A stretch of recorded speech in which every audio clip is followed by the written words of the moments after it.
Good evening, and welcome to the Cabinet of Fever Dreams. Tonight, a remastered, re-recorded version of A Tale from Days of Old.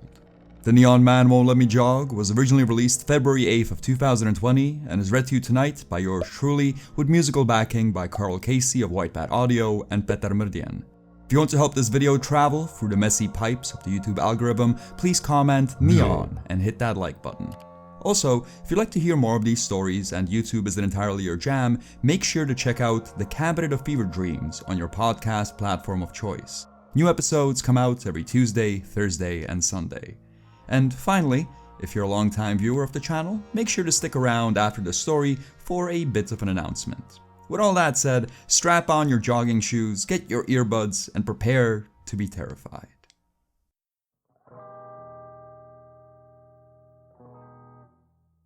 The park outside of my apartment has always been a curiosity. Built in the middle of Soviet-era housing projects, it provides a hint of green in a sea of grey cement. The trees of the park grow thick enough to block out the outside world, but if you look closely enough, you can see groupings of joggers running around the park's trails. I've been watching the joggers for the past couple of weeks. Dressed in drab running gear, they looked exhausted but tranquil. As if by running they had managed to tap into something primal. Something that brought peace to their lives. I desperately wanted to be one of them. Life wasn't going great. I had quit my job to become a freelance illustrator, and what was once my hobby had become a daily chore. Most of my time was spent avoiding drawing and watching whatever half-baked series the algorithm recommended to me. I was smoking more, sleeping less, and the idea of taking personal responsibility about how I use my time weighed me down into bed. Starting to jog every day and quitting smoking were my New Year resolutions. I would get a regular exercise routine going, clear out my lungs, and maybe, just maybe, fit in meditation and a healthy diet somewhere along the way. In the end, none of that happened. In the end, I met the Neon Man.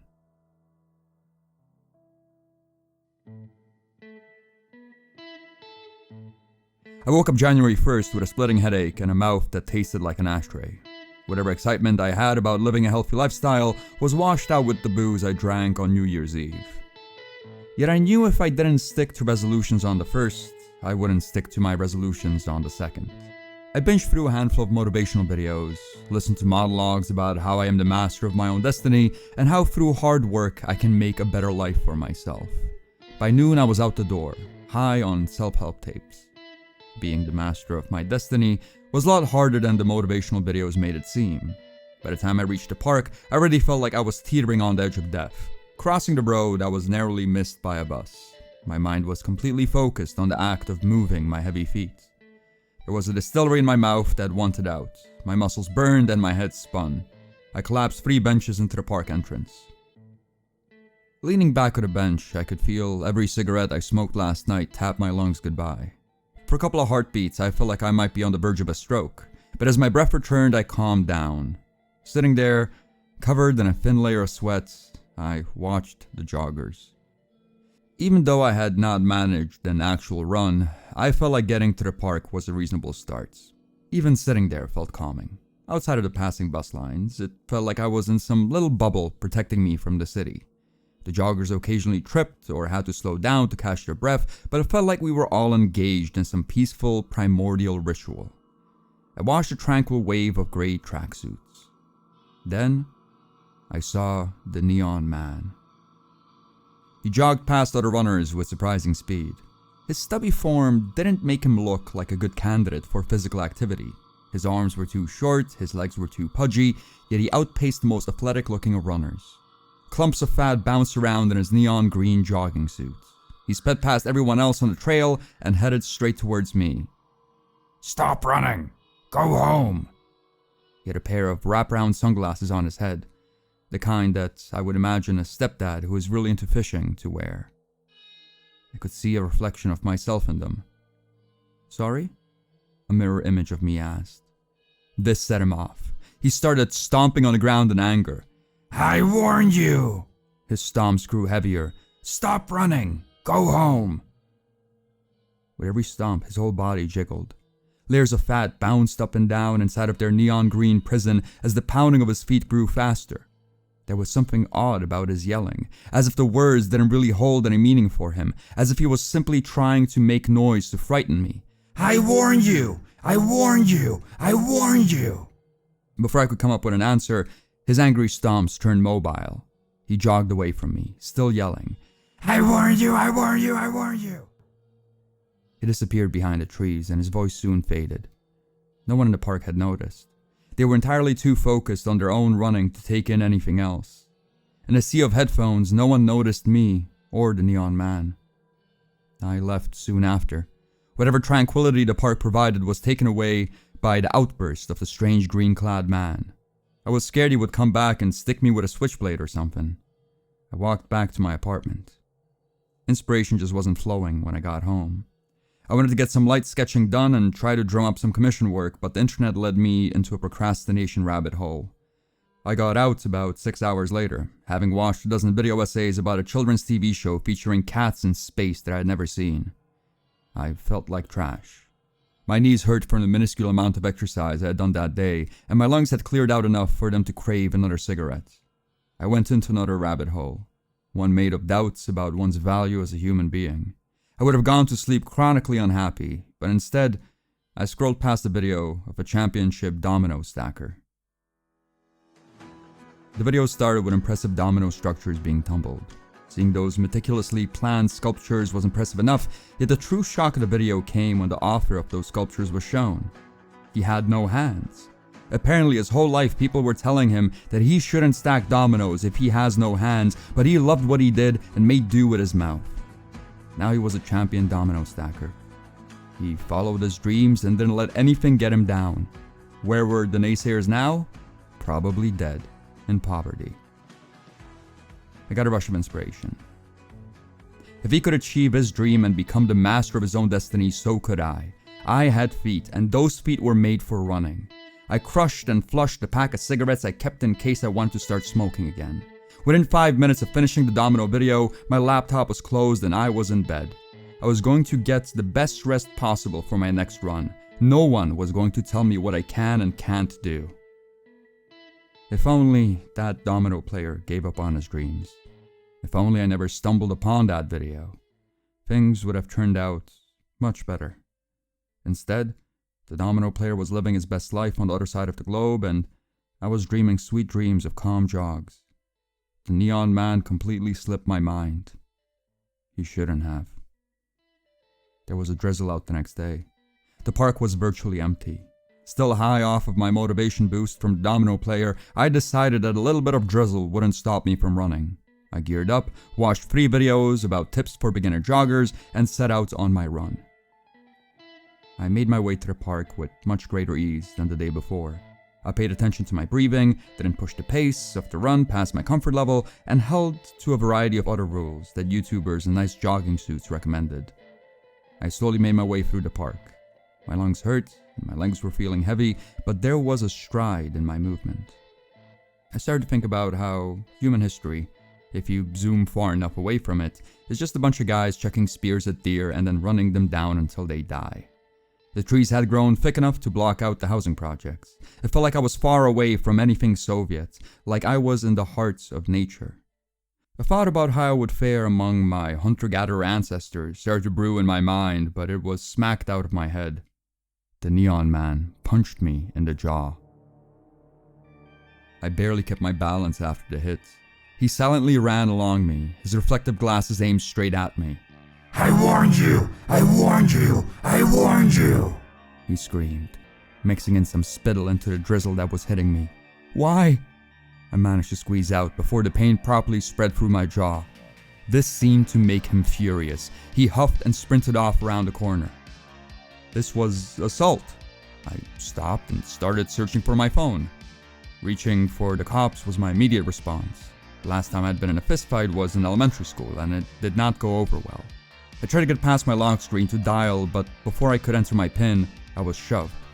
Somehow he had managed to get behind me. The man was shockingly strong. As shrimpy as his arms were, his push managed to lift me off my feet and send me tumbling towards the tree line. A flurry of pain spread through my body as I landed. "I warn you, I warn you, I warn you!" He started to stomp in place again, his head trained squarely on me. The cops weren't coming. This man was clearly unstable, and anything that came out of my mouth was making him more agitated. Out of a mixture of fear and social anxiety, I nodded my head.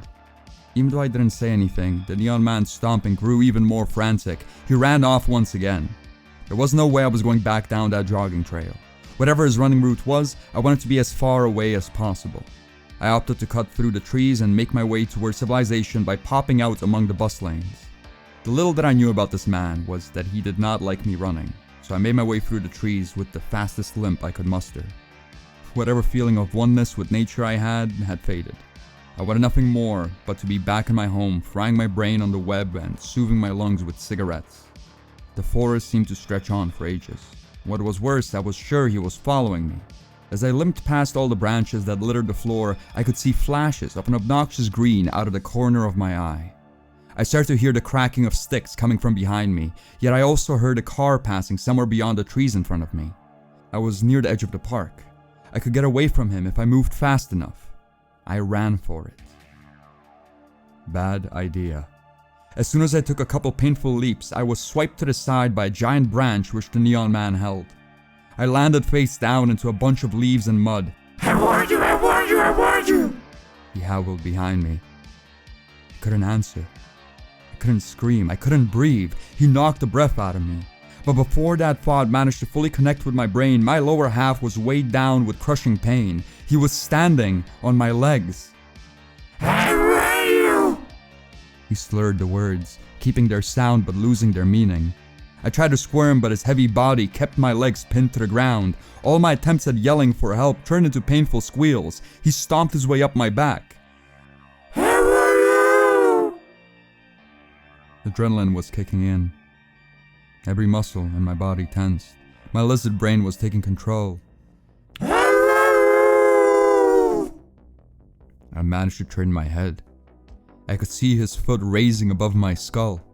A layer of mud kept 2 loose leaves on the bottom of his running shoe. This is where my memory becomes patchy.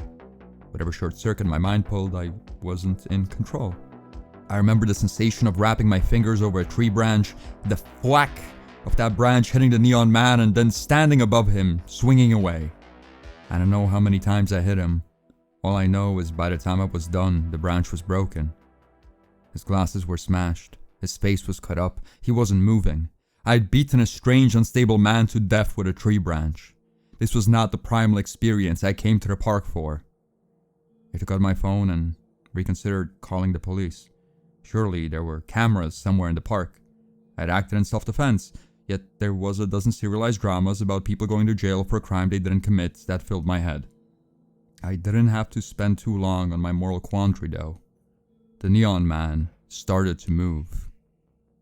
As if he was a baby coming back from a nap, he rolled from side to side, slowly growing in intensity. I started to back away. The man looked entirely too energetic for just receiving severe head trauma. He started to growl. His rocking grew in intensity. Within seconds, he was back on his feet. A pair of gray eyes, completely void of meaning or life. They stared daggers into my heart. He roared. I ran. My body went into full flight mode. I saw the world in a tunnel, and that tunnel led towards the final trees of the park. My mind was completely clear. The universe was distilled into me, the tree line of freedom, and the slowly growing neon glow behind me. I pushed as hard as I could. There was no pain. There was no sound, only the tree line and the neon light.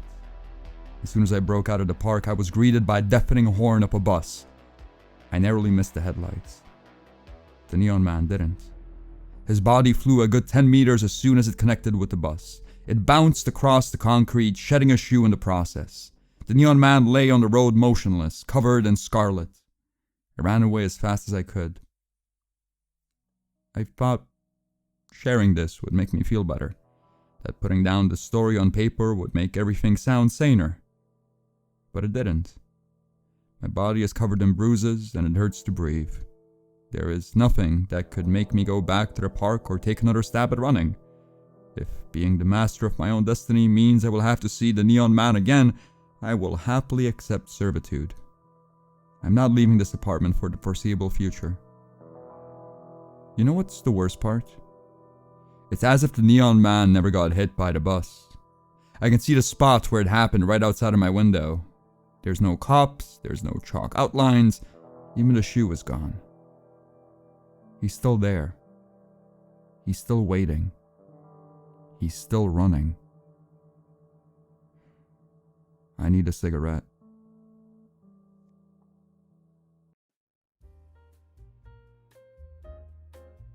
Sup ghouls, it's me, Mike. As some of you might know, I spend my summers working as a tour guide in a mother of all cities, Prague. Love the gig, love the folks, love the city, but spending 9 hours a day in the blistering sun doesn't leave much time to organize content for this channel.